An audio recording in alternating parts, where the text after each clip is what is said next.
La communauté de l'Afrique de l'Est et la communauté de développement de l'Afrique australe ont nommé les anciens présidents Uhuru Kenyatta et Olusegun Obasanjo, ainsi que l'ancien premier ministre éthiopien Haile Mariam Desalegn comme facilitateurs de paix pour le processus de paix CAE-SADC, nouvellement fusionné en République démocratique du Congo, selon un communiqué de presse du 24 février.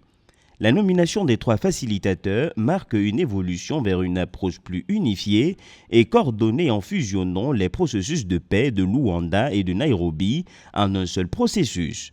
Ensemble, les facilitateurs doivent assurer un équilibre entre la continuité, l'expertise diplomatique et l'autorité morale. Le président João Lourenço de l'Angola, étant maintenant le président en exercice de l'Union africaine, ne pouvait continuer la médiation dans les conflits Rwanda-République démocratique du Congo à travers les M23 interposés. C'est ainsi que la solution trouvée, c'était de le faire remplacer par un groupe d'experts, décision prise par la réunion conjointe SADC-EAC.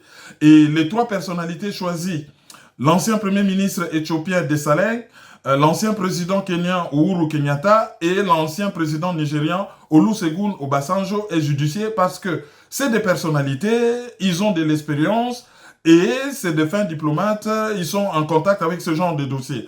Avec plus de 3000 morts et 2900 blessés à l'est de la RDC depuis le 26 janvier, selon un rapport de l'ONU, les médiateurs devraient harmoniser les efforts diplomatiques entre la CAE et la SADC afin de garantir un cessez-le-feu effectif. Cependant, les experts ont mis en garde contre le fait de commencer le processus de médiation à partir de zéro.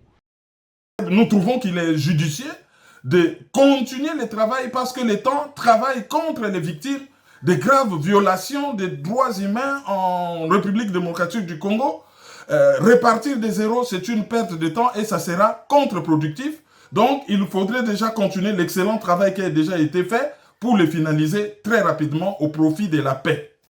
Alors que les rebelles du M23, soutenus par le Rwanda, conservent le contrôle de plusieurs villes de l'est de la RDC, dont Goma et Bukavu, l'initiative de la CAE-SADC représente une nouvelle tentative africaine de résoudre un conflit qui menace de déborder les frontières de la RDC. Le succès du trio Kenyatta, Obasanjo, Desalegn dépendra de sa capacité à coordonner les efforts de deux organisations régionales et à persuader les parties de s'engager dans un véritable processus de paix.